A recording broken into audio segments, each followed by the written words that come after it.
अस्सलामुअलैकुम वरहमतुल्लाहि वबरकातुहू। आप सब कहते हो खैरियत से होंगे माशाल्लाह। तो चलिए हम भी खैरियत से हैं अल्हम्दुलिल्लाह। तो चलिए शुरू करते हैं हदीस। यानी अल्लाह ताला ने पहले ही साफ फरमाया है, अल्लाह पाक ने, ए बंदे आपके लिए दुनिया और आखिरत की भलाई सिर्फ दीन में है। दीन की बात फैलाइए और अपने ऊपर लाजिम लिए, यानी नहीं कि आप फैलाते रहो, अपने ऊपर कुछ भी लाजिम ना करो। हम तो सारे बुरे काम कर सकते हैं क्योंकि हमें तो दीन की बातें आती हैं, हम तो दुनिया को सिखा रहे हैं ना, ये कीजिए वो कीजिए, और हम कुछ भी नहीं कर रहे। तो अपने आप को सकाला रकत में मत डालिए और दो जग में मत झोंकिए अपने आप को, क्योंकि इंसान दो जग का वो ईंधन है, यानी वो ईंधन है इंसान खुद ईंधन है, और उसका दो जग का क्यों जलाया जाएगा उसमें। क्योंकि हम लोग खुद अपने आप को इतना दीनदार समझ लेते हैं कि हमें तो सारी नॉलेज है, हम तो दुनिया को बता रहे हैं ना, ये कर वो कर वो कर। हम क्या कर रहे हैं? हमें भी तो खुद करना चाहिए ना, तभी तो हम दुनिया को बता पाएंगे कि हमने अपनी आखिरत के लिए क्या किया। हमें भी तो अपनी आखिरत संभालनी है ना, कि दुनिया को ही बताते रहेंगे बस हमें तो इतना है कि हम दुनिया को बता रहे हैं और हम जन्नत नसीब हो जाए। नहीं, हमें तो वो उस चीज़ से भी बुरे गए गुजरे इंसान हो जाएंगे, क्योंकि अल्लाह ताला हमें सारी चीज़ हमें नॉलेज थी। अल्लाह ताला तो उस चीज़ की वजह से हमें वो अजाब में डालेगा जिसके बारे में हमने सोचा भी नहीं होगा, क्योंकि उस इंसान को तो आम इंसान को पता ही नहीं था दीन की बातें। वो तो बेचारा गफलत में था, जो जैसे इंसानों ने बता दिया वैसे ही वो दौड़ रहा था उस चीज़ के लिए। लेकिन अल्लाह ताला ने हमें तो दीन की सारी नॉलेज दी है, लेकिन हम सिर्फ उसी गफलत में कि हम तो दुनिया को बता रहे हैं ना, सारी चीज़ दीन सुना रहे हैं, दीन की बातें हो रही है हमारे घर में तो, और हम तो सारी चीज़ें बता रहे हैं। तो हमारे घर में तो दीन की बातें रात दिन हो रही हैं, लेकिन वो ही ज़्यादा गुनहगार है जो अपने ऊपर लाजिम नहीं करता, दूसरों को बताता रहता है। उसी गफलत में एक दिन यानी दुनिया छोड़कर चला जाता है कि मैं दुनिया को बताता रहा कि नमाज पढ़े, नमाज जरूरी है, अच्छा इंसान बना, अच्छा इंसान जरूरी है, लेकिन मैं क्या हूँ? मैं जो बता रहा हूँ मैं क्या हूँ? मैं अच्छा इंसान हूँ? मैं नमाज पढ़ रहा हूँ? मैं अल्लाह के बताए हुए रास्ते पर चल रहा हूँ? पहले खुद को अच्छा कीजिए, तभी तो आप दूसरों को अच्छा बना पाओगे। तो चलिए बने रहिएगा। सिर्फ आज हम बता रहे हैं मस्जिद के बारे में, मस्जिद के अहकाम के बारे में, मस्जिद को हमें किस नज़रिए से देखना चाहिए, अल्लाह ताला को हमें किस तरह प्यार करना चाहिए, अल्लाह ताला के बताए हुए रास्ते में किस तरह चलना चाहिए। पहले हमें खुद को इस तरह मजबूत कर लेना है कि हमें कोई भी दुनिया का आंधी या तूफान, कोई भी चीज़ हमें हिला ना पाए, यानी कोई भी तूफान हमें हिला नहीं पाएगा, क्योंकि हमें ऐसे, हमारा दीन कमज़ोर नहीं है कि हमें कोई भी आंधी यानी कोई भी तूफान आया हमें हिला के गिरा के चला गया। इतना कमज़ोर नहीं है दीन, इतना मजबूत है दीन के आपको तो कोई भी चट्टान भी हिला नहीं सकती। जब अल्लाह पे आप इतना भरोसा करते हो ना, तो अल्लाह ताला आपको इतना सा भी खरोच नहीं लगने देगा, क्योंकि ये चीज़ हम आजमा चुके हैं। जो हमारी गफलत में जो ज़िंदगी गुजरी है ना, वो ज़िंदगी हमारे लिए बहुत अफसोस भरी रहेगी, क्योंकि वो ज़िंदगी जो गुजरी हमारी बहुत बुरी ज़िंदगी थी, क्योंकि इतनी बुरी ज़िंदगी थी कि शायद ही वो ज़िंदगी किसी के आगे आए। क्योंकि वो ज़िंदगी जो गफलत में हमने ये सोचा कि इंसान अच्छा है, वो इंसान इतना बुरा, इतना बीमारी की वजह बना हमारी कि हमें इतनी तकलीफ़ होती है कि इंसान इतना बुरा है दुनिया में कि पता नहीं चलता कि इंसान इतना बुरा क्यों है, क्यों इंसान इतना बुरा क्यों सोचता है। अरे जो चीज़ है वो चीज़ बताइए ना, दीन की बातें वो बताइए जो हमारे लिए फ़ायदा है। वो चीज़ क्यों बता रहे हो जो चीज़ नुकसान की है? अरे तुम एक दूसरे की बुराई कर रहे हो, जो चीज़ नुकसान की है। तुम्हारे अल्लाह ने इतना दीन दिया है, तुम्हें इतनी अच्छाई दी है कि तुम्हारे पास जो दीन है वो किसी और के पास नहीं है, लेकिन तुम सिर्फ मालाएं घुमाए जा रहे हो बैठे बैठे, और बुराई किए जा रहे हो, दुनिया को तबाह किए जा रहे हो, खुद को तो तबाह कर रहे हो, दुनिया को भी तबाह किए जा रहे हो। तो ज़रूरी नहीं है कि तुम माला घुमा रहे हो, तुम अच्छे दीनदार हो, अच्छे अखलाक का। ये इसमें कहा गया है साफ साफ, आलिम होना एक अच्छा नहीं, मुफ्ती होना एक अच्छा नहीं, अच्छा होना एक अच्छा इंसान। अच्छा इंसान, सिर्फ अच्छा इंसान, अच्छे अखलाक, जो इंसान किसी की बुराई ना करे, किसी की गिबत ना करे, किसी की बुराई के बारे में ना सोचे। अरे जो तकलीफ़ दी अल्लाह उसे झेक करेगा, उसके किए की सज़ा अल्लाह उसे देगा, हर हाल में देगा। लेकिन आपको तो अल्लाह ने इतनी अच्छाई दी है कि आप उस अच्छाई को फैलाइए। क्यों आप उसकी इतनी बुराई कर रहे हो कि रोज़ उसी का नाम लेके, रोज़ डेली उसी का नाम लेके बुराई गिबत में लगे हुए, एक ही कलमा पढ़े जा रहे हो, एक ही कलमा पढ़े जा रहे हो। उस कलमे को आप बाज आ जाइए, क्योंकि वो कलमा आपके काम का नहीं है। तो चलिए हम चलते हैं आगे, मस्जिद के बारे में जान लेते हैं, क्योंकि ये चीज़ें हम आसपास जो देखते हैं वो ये चीज़ आपको बता दें, घंटों महसूस करते हैं इन चीज़ों को देखने के बाद। घंटों अपने आप को महसूस करते हैं ये चीज़ें क्या है। जो चीज़ हमारी इस गप्तुल में गिरी थी कि जी तो मुझसे ज़्यादा दीनदार है, ये मुझे ज़्यादा दीनदार लग रहा है। मैं अपने आप को हमेशा मैं अपने आप को हमेशा कमज़ोर समझती रही थी उस टाइम भी कि ये मुझसे ज़्यादा पढ़ा लिखा है, इसको ज़्यादा नॉलेज है। तो उसी के पीछे दौड़ने से मेरी ज़िंदगी मेरी जो बाकी की ज़िंदगी, बाकी की जो चीज़ है गफलत में जो गई है, वो चीज़ें सिर्फ उसी गुमराही में गई हैं। कभी भी किसी को अपने से कम मत आंकिए, कभी भी किसी को अपने से ज़्यादा मत आंकिए, क्योंकि अल्लाह ने एक अच्छा इंसान बना के पैदा किया, उससे ज़्यादा अच्छी बात क्या है। वो बहुत अच्छाई की बात है आपके लिए। आप इतने अच्छे इंसान अल्लाह ने बना के पैदा किए, क्योंकि अल्लाह ताला आपको इतना प्यार करता है कि आपको ख्वाब के जरिए आपको सारी चीज़ें दिखा देता है। तो आप एक बार अपने आप को टटोलिए कि ये चीज़ें जो अल्लाह ताला आपको दिखा रहा है तो कितना पसंद कर रहा है अल्लाह ताला आपको, कितना पसंद कर रहा है अल्लाह ताला आपको। क्यों आप उन चीज़ों से गुमराही में बाहर जा रहे हो कि सिर्फ अपने आप को छोड़ के उस चीज़ के लिए दौड़ रहे हो कि इस पे ज़्यादा है। अरे जो अल्लाह ने दिया है वो मेरे लिए बहुत ज़रूरी है, अल्लाह ने मुझे इतना ही देना था, इस पर मुझे गौर करना है, सिर्फ इस पर मुझे फ़िक्र करनी है, इसको मुझे संभालना है, इसको मुझे संभाल के रखना है। अल्लाह ने मुझे इतना दिया उसे मैंने संभाल के रखना है। संभाल के रखने से मतलब है जितना भी मुझे अच्छाई दी है, जितनी भी दीन की बातें दी है, मैं एक अच्छे तरीक़ा से वजू बना के और जो अल्लाह ने बताया उस तरीक़ा से मैं अमल अच्छी तरीक़ा से वजू बनाता हूँ, अच्छी तरीक़ा से मस्जिद जाता हूँ, अच्छी तरीक़ा से दिल से सजदा करता हूँ।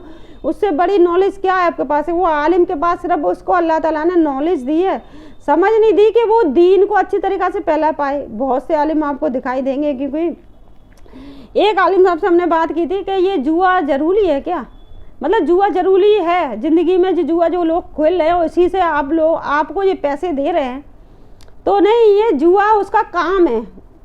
मतलब ये कैसा काम है उसका, ये बुरा काम उसका काम कैसे हो गया। मतलब हमारा कहने का मतलब ये था कि आलिम होना एक ज़रूरी नहीं है। उसकी सोच कितनी छोटी सी कि सिर्फ उसको पैसे से हमदर्दी थी, उसने उसको बुरा क्यों नहीं बताया। वो बुरा था ना, जुआ खेल रहा था, बुरा काम कर रहा था, अपने घर वालों को तकलीफ़ दे रहा है, खुद को तकलीफ़ दे रहा है, नमाज से गाफिल है, जुआ खेल के आपको पैसे दे रहा है, ये कितनी बुरी बात है। लेकिन आपने उस चीज़ को अच्छे में शामिल कर दिया तो उसे बढ़ावा मिल गया। तो ऐसा मत कीजिए, क्योंकि हमारा कहने का मतलब है आप दीनदार हो, लेकिन बुराई को इतनी आम कर दिया आपने, इतना आम कर दिया है कि बुराई इतनी फैल गई है। अरे वो तो इतना दीनदार होकर इतने बुरे काम कर रहा, हम तो फिर भी हमारे अंदर दीन नहीं, हम भी करते। तो ऐसा मत कीजिएगा, अपने पर जुल्म मत कीजिएगा। तो चलिए आगे बढ़ जाते हैं, क्योंकि ये चीज़ें हमने बहुत अच्छी तरीक़ा से गौर की, ये बहुत अच्छी तरीक़ा से समझा अपनी ज़िंदगी। यूँ ही हमारी ज़िंदगी ऐसे ही गफलत में निकल गई, बाकी की ज़िंदगी हमारी अच्छाई के रास्ते निकले। जो अल्लाह ने हमें इतना अच्छा खूबसूरत, इतना अच्छा दिल दिया, इतने अच्छे तरीक़ा से बनाया अल्लाह ने, इतना अल्लाह प्यार कर रहा हमें, हर चीज़ हमें ख्वाब के ज़रिए से महसूस करा रहा है अल्लाह ताला। तो वो हमारे लिए कितनी बड़ी नेमत है कि मैंने तेरे लिए यहाँ तुझे मैं जो चीज़ दिखा रहा हूँ वो मैंने तेरे लिए तैयार कर रखी है। वो मैं तुझे जो चीज़ दिखा रहा हूँ वो चीज़ से डर। तो जहन्नुम की आग ख्वाब में दिखाना ये भी बहुत बड़ी नेमत है अल्लाह की। जन्नत को दिखाना ये भी बहुत बड़ी नेमत है। हर चीज़ को, जो चीज़ तुम्हारी ज़िंदगी में गुजरने वाली उस चीज़ को दिखाना ये भी अल्लाह की बहुत बड़ी नेमत है, क्योंकि अल्लाह आपसे प्यार करता है। तो चलिए अल्लाह के प्यारे बंदों में बने रहिएगा, क्योंकि मस्जिद की मसाइल जान लेते हैं। हैत अबू हुरैरा रजा से रवायत है कि नबी करीम सल्लल्लाहु अलैहि वसल्लम ने इरशाद फरमाया, जिस शख्स ने मस्जिद को ठिकाना बनाया हुआ था, यानी मस्जिद में कसरत से आता जाता था, फिर वो किसी काम में मशगूल हो गया, यानी फिर वो किसी काम में यानी बीमारी में मशगूल हो गया, बीमारी की वजह से रुक गया, फिर वो दोबारा मस्जिद को इसी तरह ठिकाना बना लिया, तो अल्लाह ताला उसे देखकर ऐसे खुश होते हैं जैसे घर के लोग अपने खोए हुए वापस आने वाले को देखकर खुश होते हैं। क्योंकि बीमारी की वजह से वो मस्जिद नहीं जा सका था, जब वो सेहतियाब हो गया, अच्छा हो गया, फिर से उसने मस्जिद को अपना घर बना लिया, तो अल्लाह ताला उसी तरह जैसे पहले खुश होते थे उसी तरह खुश होते, मेरा बंदा फिर से मेरे पास लौट के आ गया, जैसे हमारा खोया हुआ इंसान हमारे पास वापस आ जाता है। तो चलिए आगे बढ़ जाते हैं। है तो अबू हुरैरा रजा रवायत करते हैं कि रसूल सल्लल्लाहु अलैहि वसल्लम ने इरशाद फरमाया, जो लोग कसरत से मस्जिदों में जमा रहते हैं वो मस्जिदों के घुटने में यानी फरिश्ते इनके साथ बैठते हैं। अगर वो मस्जिदों में मौजूद ना हो तो फरिश्ते इन्हें तलाश करते हैं, यानी जो मस्जिदों में खाली मस्जिद रहती है तो इंसानों को फरिश्ते तलाश करते हैं, कोई भी मस्जिद में नहीं है तो मस्जिदों को खाली इसलिए नहीं छोड़ा जाता क्योंकि फरिश्ते वहाँ इंतज़ार करते हैं कि मजलिस हो मस्जिद में और हम इस झुंड में बैठे, अच्छी अच्छी बातें हों, अल्लाह की बातें हों, अल्लाह की तारीफ़ें हों, जब हम बैठे शामिल हों, एक कलाम पढ़ा जाए जिससे वो हमें खुराक मिल जाए। तो चलिए चलते हैं आगे। फरिश्ते इनके साथ बैठते हैं, अगर वो मस्जिदों में मौजूद ना हो तो फरिश्ते इन्हें तलाश करते हैं, अगर वो बीमार हो जाएं तो फरिश्ते इनकी इबादत करते हैं, अगर वो किसी ज़रूरत के लिए जाएं तो फरिश्ते इनकी मदद करते हैं। आपने ये भी इरशाद फरमाया, मस्जिद में बैठने वाला 3 फ़ायदों में से एक फ़ायदा हासिल करता है। किसी भाई से मुलाकात होती है जिससे कोई दीन फ़ायदा हो जाता है, या कोई हुकूमत की बात सुनने को मिल जाती है, या अल्लाह ताला की रहमत मिल जाती है जिसका हर मुसलमान को इंतज़ार रहता है। यानी हर मुसलमान इंतज़ार करता है कि अच्छा बंदा आ रहा है तो अच्छी बातें बताएगा, तो मैं इससे कोई अच्छी बात सीखूँगा, अच्छी दीन की बात सीखूँगा। तो जैसे कि हम बीमार हो गए, मस्जिद जाने से रुक गए तो फरिश्ता हमारे लिए दुआ करता है। हम किसी वजह से मस्जिद नहीं जा पा रहे हैं क्योंकि फरिश्ता हमें इतना अच्छी तरीक़ा से पसंद करता है कि हम अल्लाह ताला के बताए हुए रास्ते पे चलते हैं, वहाँ अच्छी बातें करते हैं, अच्छी मजलिस है यानी अच्छी अच्छी बातें फैलाते हैं जो अल्लाह को पसंद है, जो फरिश्तों को पसंद आती है। हम दुआ यानी कुरान की तिलावत हम मस्जिद जाके करते हैं, जो बहुत सारी चीज़ें हैं जो हम मस्जिद जाके करते हैं। जब हम बीमार हो जाते हैं तो फरिश्ता हमारे लिए दुआएँ करते हैं फरिश्ते। जब हम कहीं फंस जाते हैं तो फरिश्ते दुआएँ करते हैं, अल्लाह ताला उसे मुसीबत से निकाल दे। हर चीज़ के लिए फरिश्ते हमारी दुआ करते हैं। तो हाँ, और हर जब हम मस्जिद से हम अच्छा इंसान निकलता है तो दूसरा इंसान उसे देख के ये खुश इस तरह खुश होता है कि अच्छा इंसान मस्जिद से बाहर निकल रहा है, ये मुझे बहुत अच्छी बातें बताएगा। तो उसके भरोसे को मत तोड़िएगा, उसे अच्छी ही बातें, दीन की बातें ही बताइए ताकि वो भी अच्छाई के रास्ते चल जाए, यानी वो भी उस कमल की तरह खिल जाए जो कमल कीचड़ में खिल के अपनी अच्छाई को कभी नहीं छोड़ता। तो चलिए चलते हैं, क्योंकि वो खुशबू हमेशा फैलाता रहता है। आप कितने भी बुरे इंसानों में फंस जाइए लेकिन आपकी अच्छाई इस तरह खुशबू फैलाती है कि सारी बुराई आपके आसपास से हट जाती है। तो आप अपने आप को कभी अकेला मत समझिएगा कि मैं इतनी सारी मजलिस में मैं ही एक अच्छा इंसान हूँ, सारे बुरे हैं, मेरी कौन सुनने वाला, तुम्हारी तो अल्लाह ताला सुन रहे ना, फरिश्ते सुन रहे ना। तो आप किस चीज़ का इंतजार कर रहे हो? आप अपनी अच्छाई इन बुरे इंसानों में फैलाइए ताकि एक इंसान भी इसमें, इस बुरे इंसानों में एक इंसान के अंदर भी दीन होगा ना, वो आपके पीछे आ जाएगा। तो चलिए, घबराने की कोई बात नहीं है कि इंसान घबरा जाता है। इतने सारे इंसानों में मैं अल्लाह का जिक्र कैसे करूं? लेकिन अल्लाह का जिक्र करना चाहिए, अल्लाह का जिक्र हर जगह करना चाहिए। जहाँ आपको दी के 4 इंसान इकट्ठे हो गए तो वहाँ आप बुराई भलाई मत कीजिए, अल्लाह का जिक्र कीजिए ताकि अल्लाह ताला आपको पसंदीदा लोगों में अपने आप में, यानी अपने जो पसंदीदा लोग हैं उनमें कुछ नसीबों में आपको भी शामिल कर लें। तो चलिए आगे बढ़ जाते हैं। तो हज़रत आयशा रज़ी अल्लाह अन्हा फरमाते हैं कि रसूल सल्लल्लाहु अलैहि वसल्लम ने महलों में मस्जिद बनाने का हुक्म फरमाया और उस बात का भी हुक्म फरमाया मस्जिद को साफ़ सुथरा रखा जाए और उनमें खुशबू बसाई जाए। तो हज़रत अनस रज़ा फरमाते हैं कि एक औरत मस्जिद से कूड़ा करकट उठाती थी, उसका इंतकाल यानी उसका इंतकाल हो गया तो नबी करीम सल्लल्लाहु अलैहि वसल्लम को उसकी दफन करने की इताह नहीं दी गई। तो नबी करीम सल्लल्लाहु अलैहि वसल्लम ने इरशाद फरमाया, जब तुम में से किसी का इंतकाल हो जाए तो मुझे इसकी इल्तिजा दे दिया करो। आप सल्लल्लाहु अलैहि वसल्लम ने उस औरत की नमाज जनाजा पढ़ी और इरशाद फरमाया, मैंने उसे जन्नत में देखा उसलिए कि वो मस्जिद को कूड़ा करकट हटाती थी, यानी मस्जिद का कूड़ा करकट हटाती। सिर्फ वो औरत मस्जिद में कूड़ा करकट हटा देती थी, जो रास्ते में कूड़ा करकट होता है, मस्जिद की सफाई करती थी वो औरत।